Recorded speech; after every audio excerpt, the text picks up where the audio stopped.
A maioria das pessoas não percebe, mas há uma parte da Bíblia que diz que Jesus realmente foi ao inferno. E o que ele fez lá pode surpreender você. Durante centenas de anos, crentes, teólogos e estudiosos tentaram entender o que realmente aconteceu nos 3 dias entre a morte de Jesus e a sua ressurreição. As Escrituras mencionam espíritos aprisionados, as profundezas da terra e as chaves da morte e do inferno. Mas o que tudo isso significa? Onde exatamente estava Jesus enquanto seu corpo permanecia no túmulo? E por que ele foi ao lugar mais escuro que se pode imaginar? Para responder a isso, precisamos voltar a um momento poderoso da história. Quando Jesus estava pendurado na cruz, depois de horas de agonia e silêncio, ele clamou: Pai, nas tuas mãos entrego o meu espírito, como está escrito em Lucas 23:46. Naquele exato momento, algo invisível e cheio de poder foi liberado. A morte de Jesus não foi apenas o fim de sua vida terrena, foi o início de uma jornada entre os mundos. Mateus 27, 50 a 53 descreve acontecimentos dramáticos que se seguiram. O véu do templo se rasgou de cima a baixo. A terra tremeu. As pedras se partiram.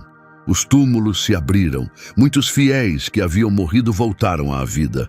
Nenhuma outra morte causou reações sobrenaturais tão intensas. Mas além desses sinais visíveis, algo ainda maior acontecia nos bastidores. O Filho de Deus descia às partes mais profundas do mundo espiritual. Segundo o ensinamento bíblico, antes da crucificação, todas as almas, boas e más, iam para um lugar chamado Sheol. Esse lugar era dividido. Um lado trazia paz aos justos, enquanto o outro trazia sofrimento aos ímpios. Essa ideia é reforçada em Lucas 16, onde Jesus conta a história do homem rico e Lázaro. Ele descreve um lugar de consolo chamado Seio de Abraão e outro de tormento. Um grande abismo separava os dois, tornando impossível atravessar de um lado para o outro. Foi nesse reino espiritual misterioso que ocorreu a próxima missão de Jesus. Mas antes, é preciso reconhecer que Jesus escolheu morrer voluntariamente. Em João 10 e 18, ele diz claramente que ninguém tirou sua vida. Ele a entregou por livre vontade. Ou seja, mesmo na morte, Jesus continuava no controle.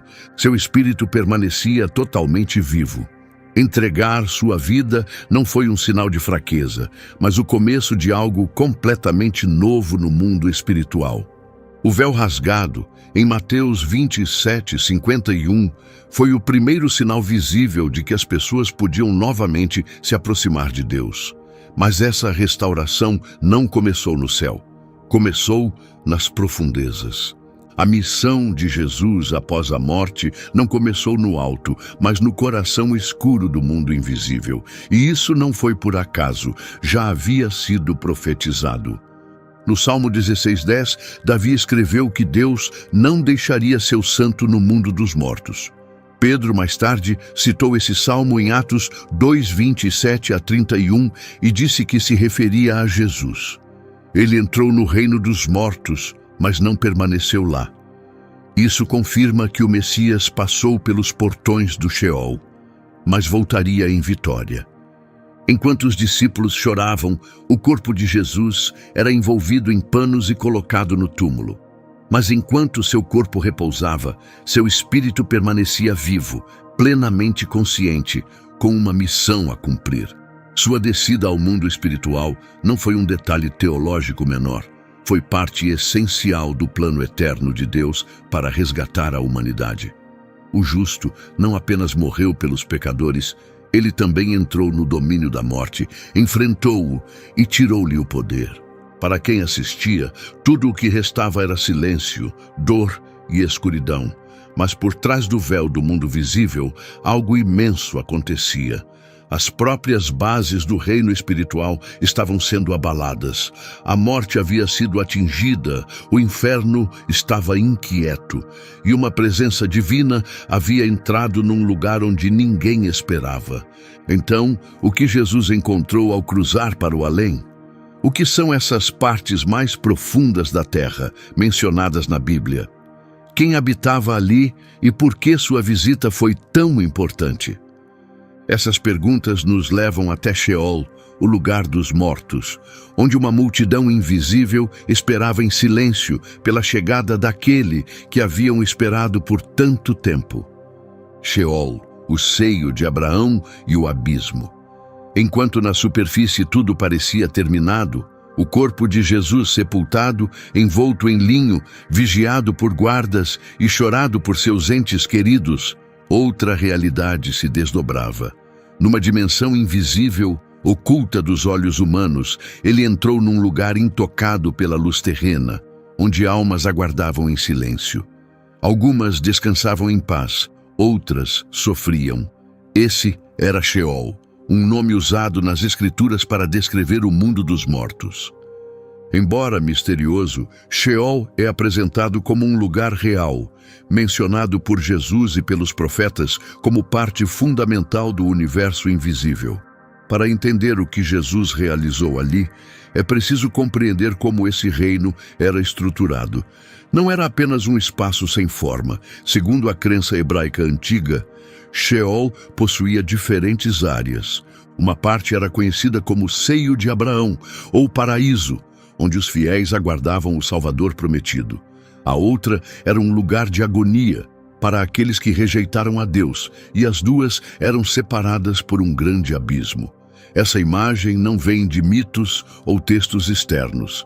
Vem diretamente das palavras de Jesus em Lucas 16, onde ele conta a história do homem rico e do pobre chamado Lázaro. Ambos morrem.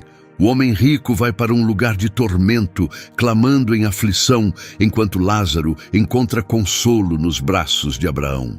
Um grande vão os separa, deixando claro que havia um limite firme entre os destinos dos justos e dos ímpios, mesmo antes da cruz. O seio de Abraão não era o céu, mas um lugar de paz, um refúgio para os fiéis do passado, que confiaram em Deus muito antes da vinda do Messias. Pessoas como Abel, Noé, Abraão, Moisés, Elias, Davi, Daniel e tantos outros permaneceram ali, aguardando com santa expectativa. Eles haviam acreditado na promessa, mesmo sem tê-la visto cumprida ainda. O livro de Hebreus, capítulo 11, explica que todos eles morreram na fé, ainda esperando o cumprimento da promessa. Deus tinha algo maior preparado, algo que completaria a história deles junto com a nossa. Do outro lado de Sheol havia um lugar de sombras, dor e separação. Um lugar onde os condenados sofriam e eram atormentados por lembranças daquilo que rejeitaram em vida. Na parábola, o homem rico implora por uma gota d'água, suplica para que Lázaro avise sua família, mas a resposta é clara. Não há volta, nem consolo, nem segunda chance. Essa visão nos ajuda a entender que quando Jesus morreu, ele não foi direto ao céu. Suas palavras ao ladrão arrependido deixam isso claro. Hoje estarás comigo no paraíso, como lemos em Lucas 23:43. Ele não disse no céu, ele disse paraíso, um termo entendido na época como o seio de Abraão. Foi para lá que Jesus foi, não apenas para descansar, mas para iniciar algo novo.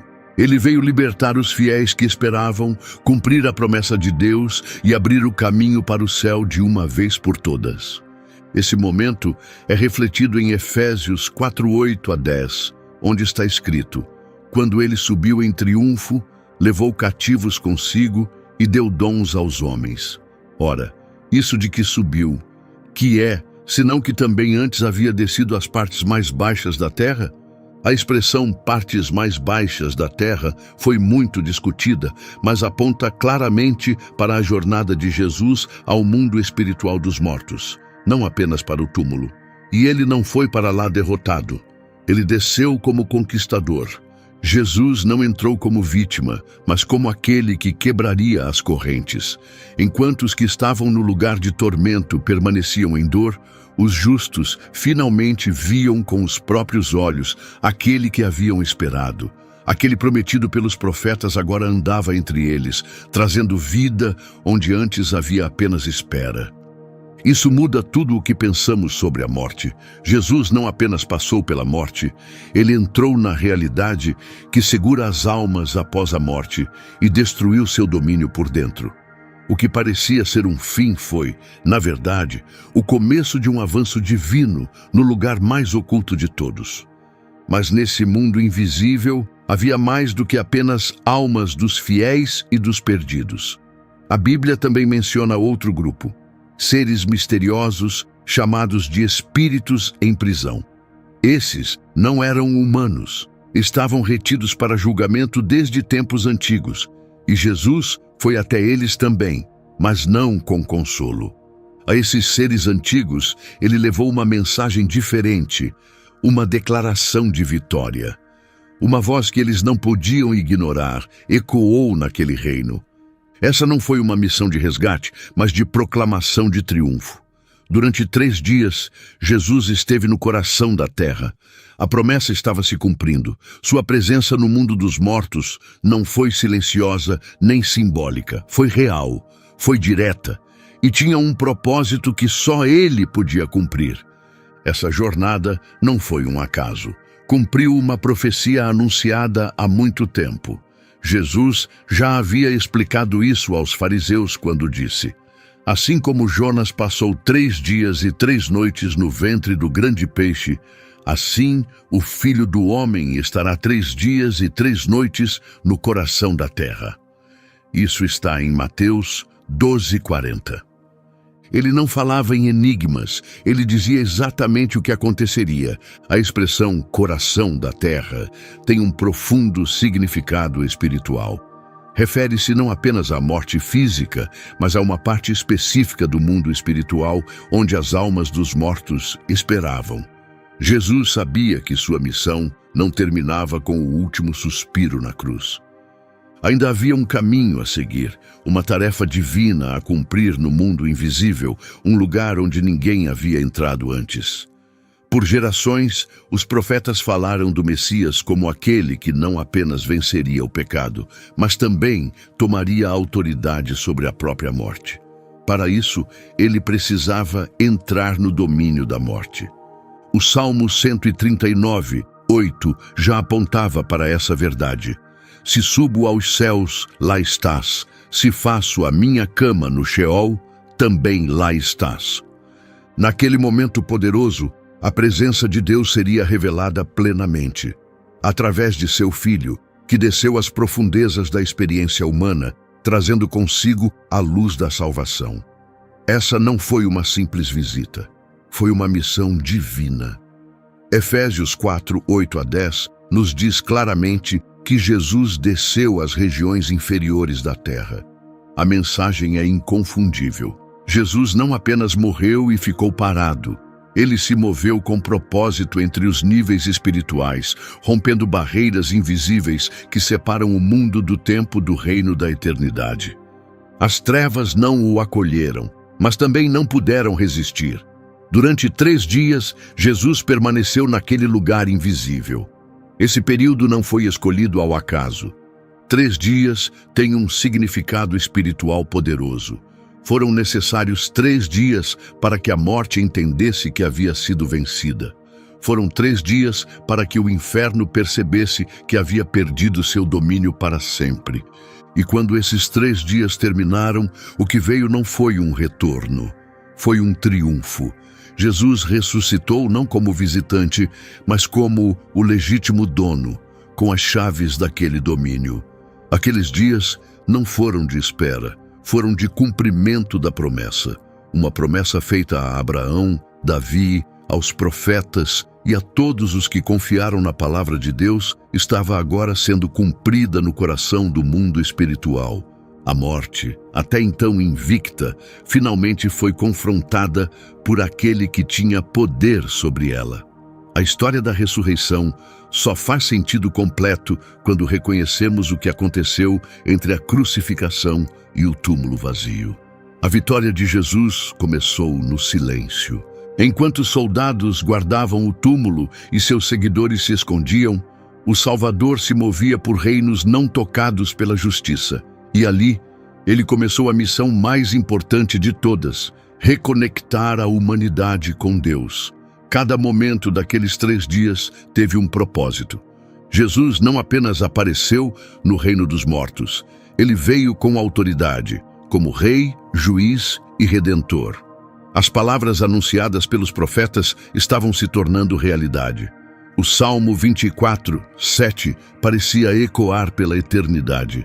Levantem-se, ó portais antigos, abram-se portas eternas, para que entre o Rei da Glória. Mas nem todos os cantos daquele mundo espiritual receberam sua chegada com alegria. Enquanto os fiéis celebravam o cumprimento da promessa, outros lugares tremiam de medo. Espíritos não humanos, que estavam presos desde o tempo de Noé, reconheceram imediatamente aquele que já os havia vencido antes mesmo de serem acorrentados. O que Jesus fez naquelas regiões espirituais mais profundas continua em parte um mistério, mas já havia sido previsto. E agora, naquele lugar de trevas absolutas, ele estava prestes a pronunciar palavras que mudariam para sempre o curso da criação. O longo silêncio estava chegando ao fim. A mesma voz que acalmou ventos e mares agitados agora estava prestes a falar nas profundezas do mundo invisível. E quando ele falou, o inferno ouviu o que nunca esperava. Não um clamor por misericórdia, mas uma ordem. Não uma súplica, mas uma declaração ousada. Porque mesmo nos lugares cheios de sombras e cativeiro, havia espíritos que precisavam ouvir que a cruz havia trazido vitória. Sua voz ecoou na escuridão, uma mensagem dirigida aos aprisionados. Na superfície, a terra estava em silêncio. O sábado havia começado.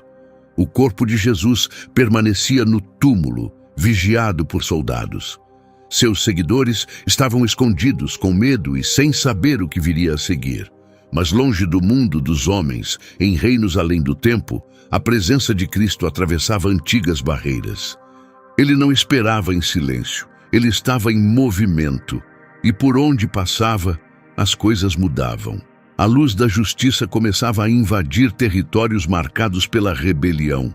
E nesses lugares espirituais profundos, alguns seres aguardavam, não por resgate, mas pelo julgamento que já sabiam que viria.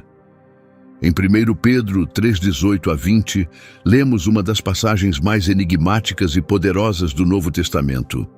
Cristo morreu pelos pecados, de uma vez por todas, o justo pelos injustos, para nos levar a Deus.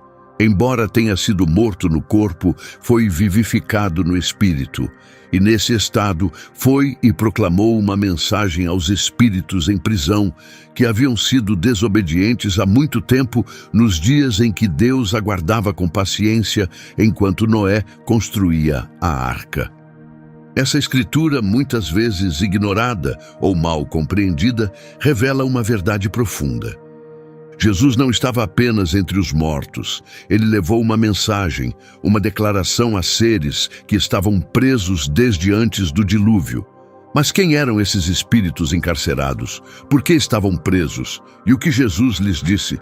Para entender, precisamos voltar aos primeiros capítulos de Gênesis. Em Gênesis 6, vemos um mundo cheio de maldade. Seres celestiais, chamados filhos de Deus, tomaram mulheres humanas como esposas e geraram filhos com elas. Esses descendentes eram um grupo estranho e poderoso, chamados de gigantes, ou Nefilim. Embora debatido, esse relato é confirmado por outras escrituras. Judas, versículo 6, diz: Os anjos que não guardaram o seu estado original e abandonaram sua morada, Deus os tem guardado em trevas, presos com correntes eternas até o grande dia do julgamento. Em 2 Pedro 2, versículo 4, encontramos estas palavras: Pois Deus não poupou os anjos que pecaram, mas os lançou no abismo, prendendo-os em cadeias de escuridão, reservados para o juízo. Esses seres não estavam no mesmo lugar que as almas humanas.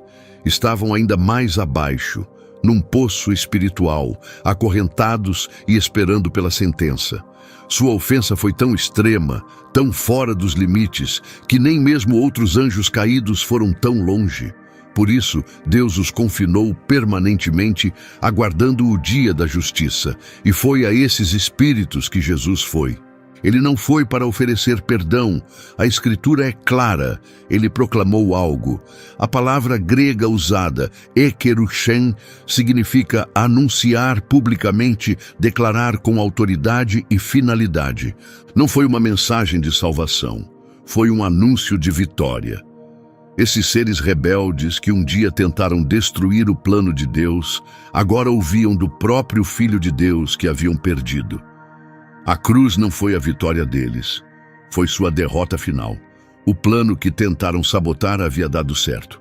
O Messias, nascido de uma mulher, esmagou o mal pela raiz. O que eles pensaram que havia terminado no Calvário, na verdade, acabara de se cumprir, e a prova estava diante deles. Jesus, vivo em espírito, no coração das trevas. Suas palavras não foram apenas frases ditas no escuro, eram a própria justiça sendo cumprida, ecoando até os dias mais antigos da rebelião. O mal que existia antes do dilúvio não havia sido esquecido.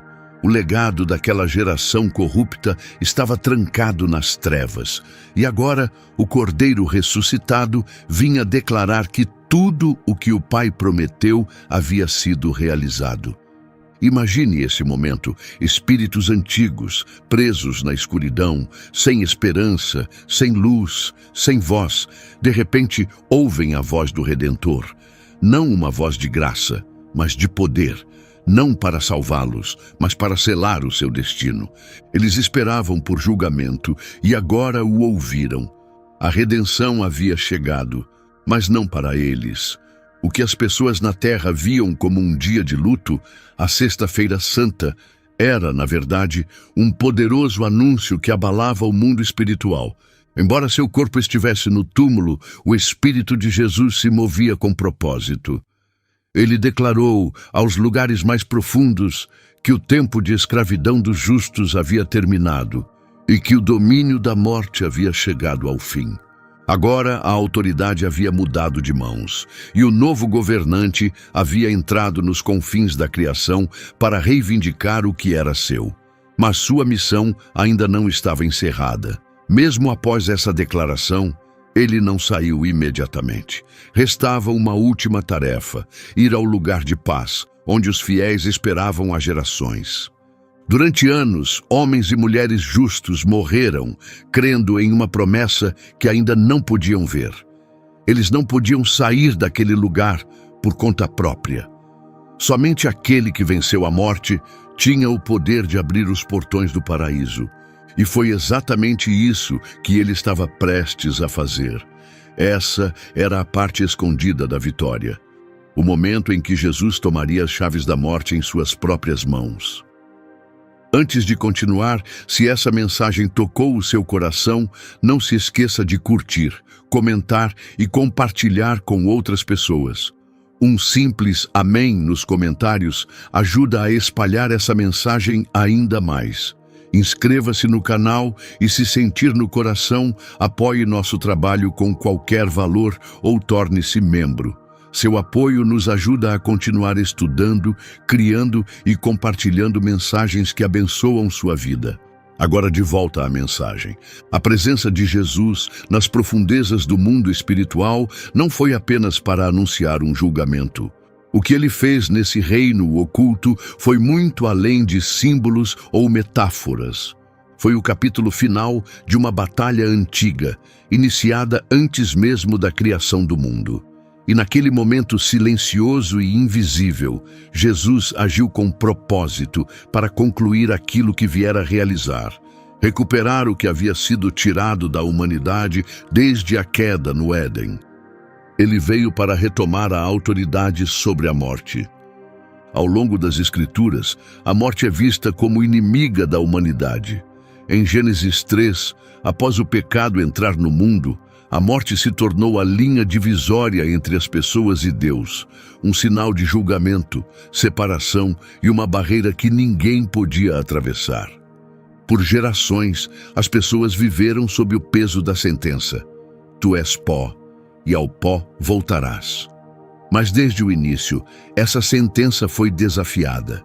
Mesmo nas primeiras páginas da Bíblia, uma promessa foi anunciada, que um dia um descendente se levantaria e esmagaria a cabeça da serpente. Isso indicava que a redenção viria de dentro da própria história humana. Por isso, quando Jesus entregou sua vida, ele não foi apenas o cordeiro que tira o pecado.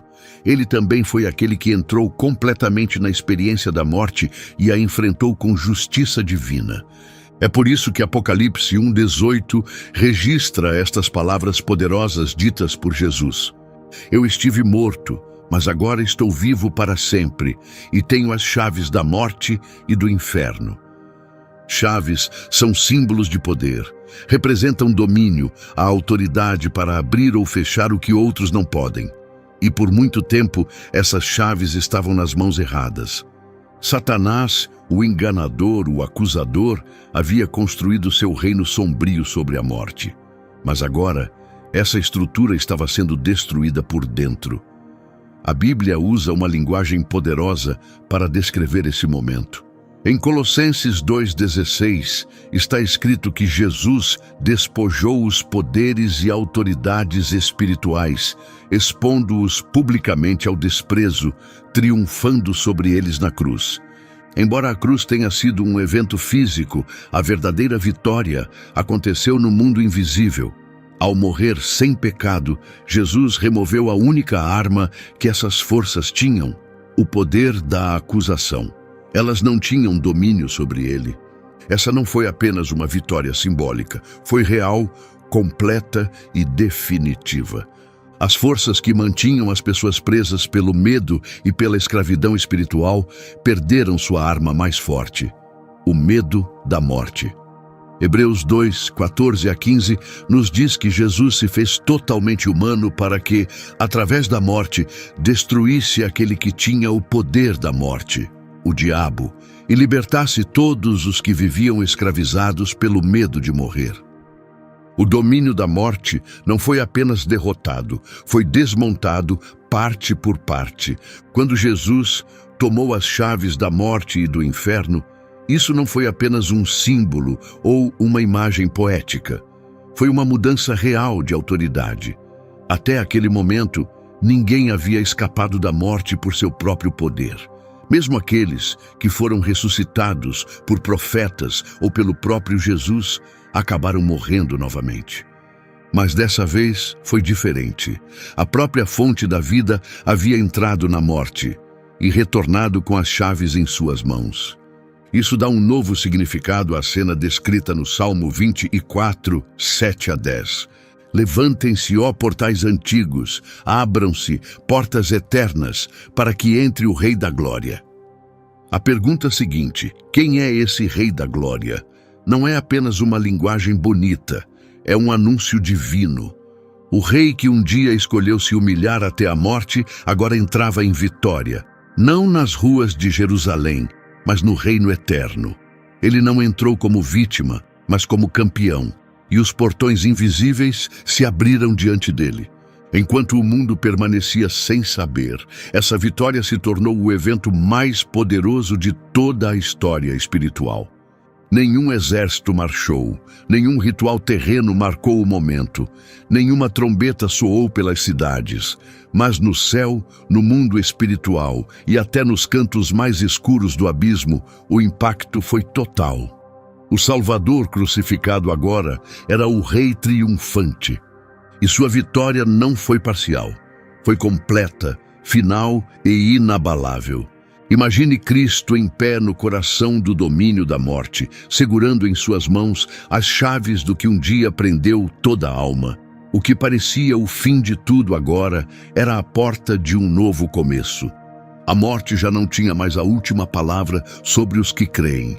Ela se tornou uma passagem, e agora essa passagem estava destrancada. Mas ele não estava sozinho. Embora os espíritos rebeldes permanecessem em correntes, outros olhos o observavam. Não eram os olhos dos condenados, mas dos fiéis. Eram as almas daqueles que haviam morrido crendo na promessa, mesmo sem vê-la cumprida em vida. Eles esperavam em paz, do outro lado do grande abismo, no lugar conhecido como Seio de Abraão.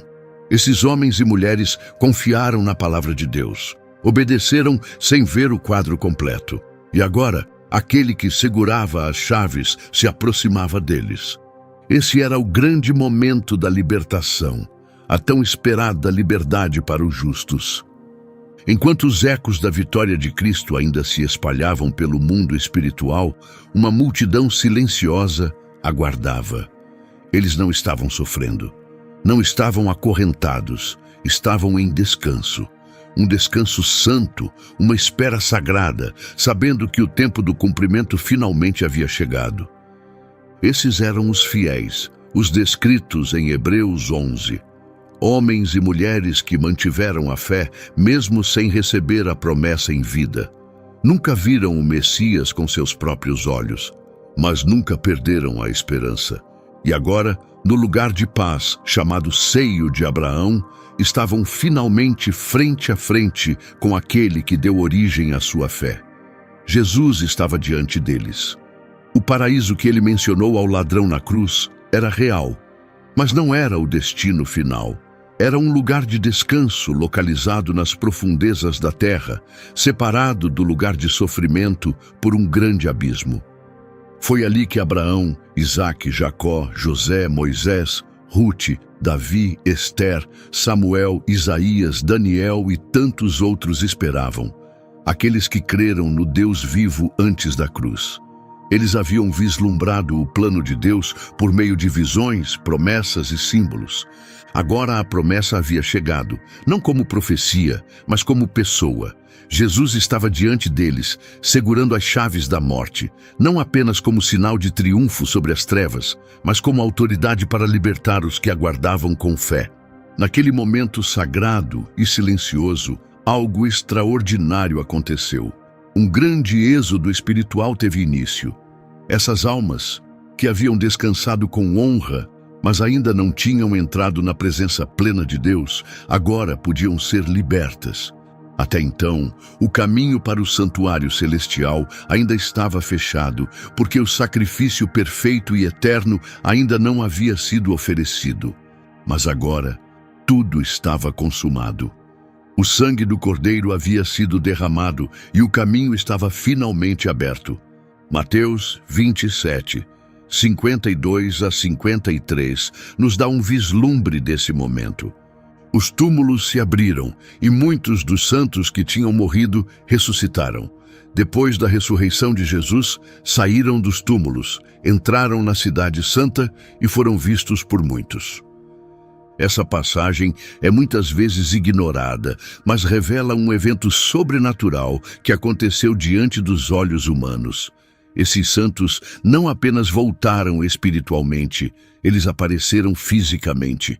Por mais misterioso que pareça, esse milagre se conecta com o que Paulo escreveu mais tarde em Efésios 4:8. Quando ele subiu às alturas, levou cativos consigo. A expressão levou cativos consigo aponta para o momento em que Jesus trouxe liberdade aos fiéis do Antigo Testamento. Até aquele ponto, eles não podiam entrar no céu, porque a obra da redenção ainda não estava completa. Mas agora, Jesus não apenas desceu, ele ressuscitou e levou consigo uma multidão. Esse movimento não foi simbólico, foi real. Aqueles que foram honrados no paraíso agora eram recebidos na plena presença de Deus. Não mais sombras sob a antiga aliança, mas herdeiros de uma nova e eterna. O caminho para Deus havia sido aberto. O véu do templo havia sido rasgado, e com as chaves em suas mãos, Jesus os conduziu em vitória. Os olhos humanos não viram, mas no mundo espiritual foi uma procissão magnífica, a primeira grande jornada de almas entrando no céu. Não um resgate do Egito desta vez, mas das profundezas da terra. Eles não viveriam mais em um lugar temporário. Estavam indo para casa, para seu lar eterno. Hebreus 9:12 nos diz que Jesus entrou no lugar santíssimo, não com sangue de animais, mas com sua própria oferta, conquistando redenção eterna para todos. Com ele foram os fiéis que haviam morrido antes da cruz. A Bíblia não dá todos os detalhes de como isso aconteceu, deixando espaço para o mistério, mas uma coisa é certa: o resgate foi completo. O domínio da morte foi quebrado por dentro, e aqueles que esperavam puderam finalmente ver Deus face a face, não à distância, não apenas pela fé, mas em plena realidade. O impacto daquele momento ainda nos alcança hoje, porque se aquelas almas justas foram levadas à presença de Deus naquela época, os crentes de hoje também não precisam mais esperar.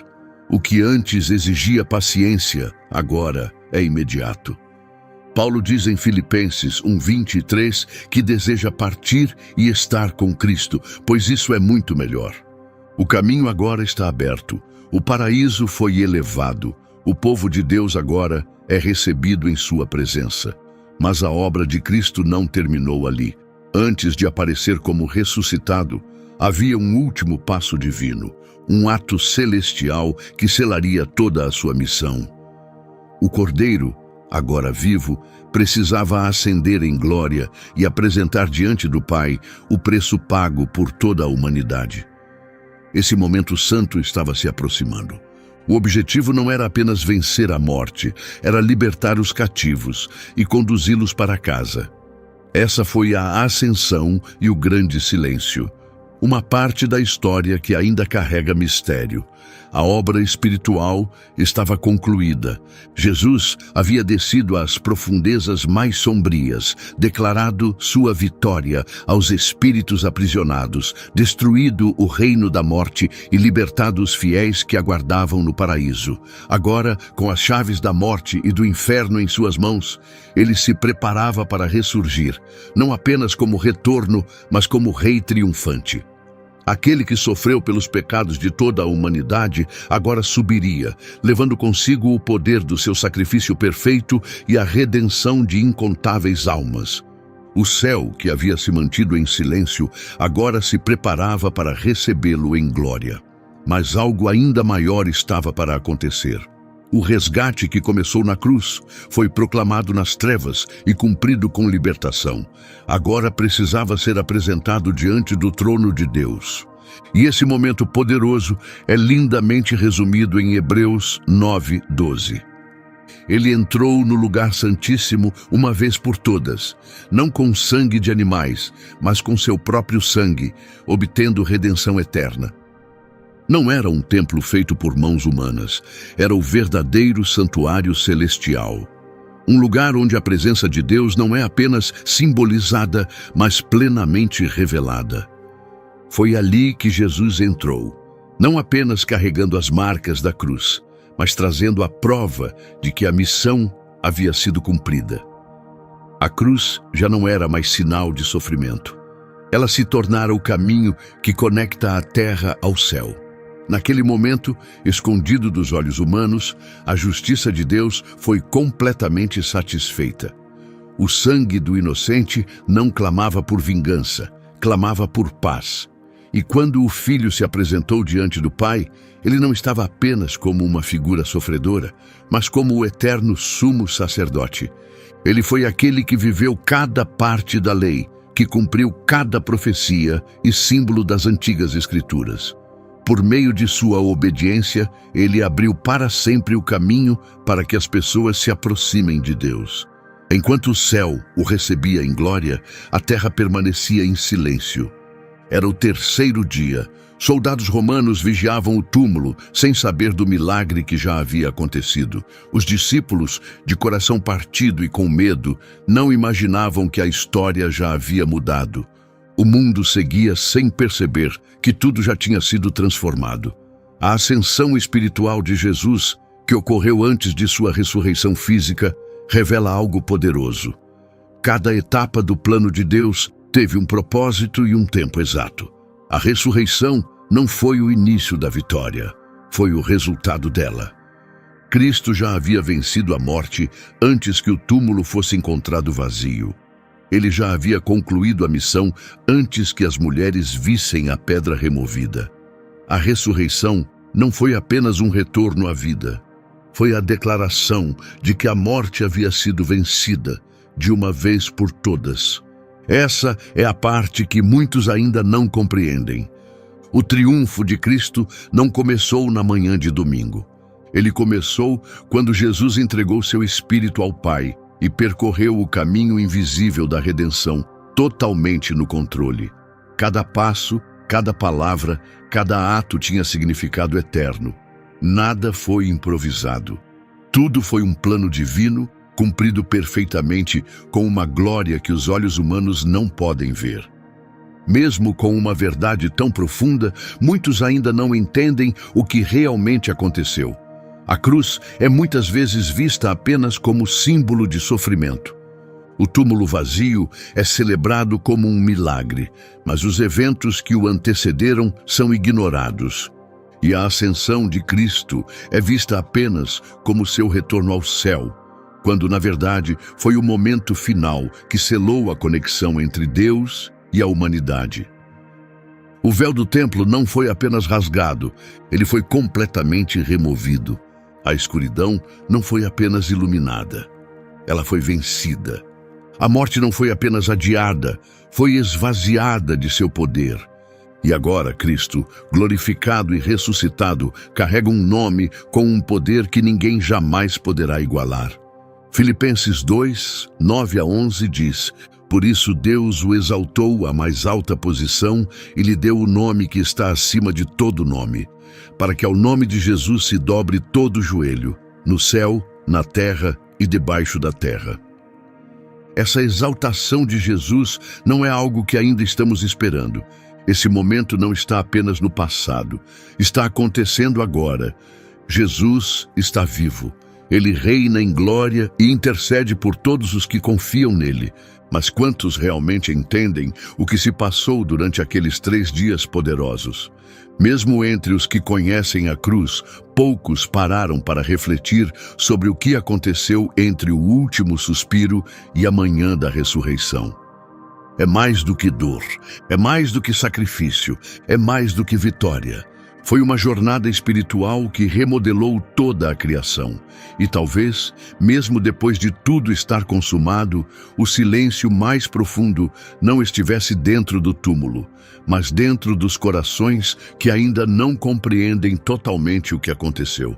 Durante aqueles 3 dias, Jesus não ficou simplesmente deitado na morte. Ele se moveu pelos lugares ocultos da eternidade. Passou por reinos invisíveis aos nossos olhos. Despedaçou correntes que duraram séculos. Proclamou vitória nas sombras. Trouxe liberdade aos que esperavam com esperança. Abriu um caminho que antes estava fechado para sempre. E ele fez tudo isso por amor. Um amor tão vasto, tão sem limites, que ele não apenas morreu em nosso lugar. Ele entrou na dor humana mais profunda para garantir que nada, absolutamente nada, pudesse bloquear nosso caminho de volta para Deus. Essa jornada, silenciosa, mas cheia de glória, ainda fala hoje, não com vozes altas, mas dentro do coração daqueles que creem. O que ele fez no invisível mudou o que agora vemos. Sua vitória silenciosa ainda ecoa em nossas vidas como uma esperança inabalável. Viva! Não há mais distância entre nós e Deus. Não há mais culpa para os que estão em Cristo. O véu foi retirado. O caminho está aberto. Agora é a sua vez de responder a essa graça tão incrível. Se essa mensagem foi mais do que apenas um vídeo, se despertou algo em sua alma, é porque o Espírito Santo está te alcançando. Talvez você tenha se afastado. Talvez nunca tenha entregado seu coração totalmente a Jesus. Ou talvez você já o conheça, mas deseja declarar novamente com ousadia que Ele é o seu Salvador. Hoje, se você deseja se reconectar com Jesus porque se afastou, ou se está pronto para começar uma nova vida com Ele, escreva nos comentários: "Eu te aceito, Senhor Jesus, como meu único e verdadeiro Salvador." E se você já pertence a Ele, Se já foi transformado pela graça que desceu até os lugares mais profundos por sua causa, escreva amém nos comentários. Deixe essa mensagem continuar, se espalhando para outros que precisam ouvir. Compartilhe com alguém que precisa saber que a morte não é a palavra final. Porque onde antes havia trevas, agora surgiu a luz mais brilhante. Até logo.